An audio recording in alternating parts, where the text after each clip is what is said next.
126 personil Polda Sumsel ditambah pada operasi Stop Karhutlah yang sebelumnya telah mengerahkan 300 personil. Personil tambahan ditempatkan di Ogan Komering Ilir dan Ogan Ilir, tepatnya di jalan tol.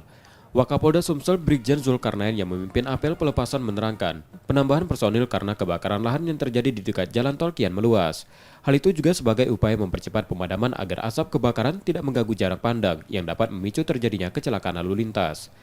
Operasi ini akan diperpanjang apabila eskalasi kebakaran lahan dan titik api meningkat, terutama di lahan gambut dalam yang memakan waktu untuk api sepenuhnya padam.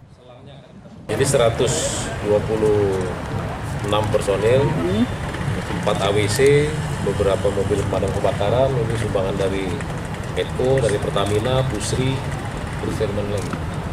Itu ya. Termasuk tangki air untuk suplai. Karena ada kendala teknis kalau AWC itu pengisiannya lambat.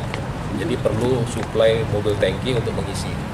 Daerahnya kita targetkan di sekitar jalan tol karena pengguna jalan tol ini kan sangat bahaya. Saya sudah beberapa kali lewat patroli ke sana melihat bahwa jarak pandang terbatas. Ini sangat membahayakan pengemudi. Selain personil, peralatan pemadaman juga ditambah ke lokasi, seperti truk tangki yang dapat menampung air lebih banyak. Rizky Oktora, Muklas Diferensial, Kompas TV, Palembang, Sumatera Selatan.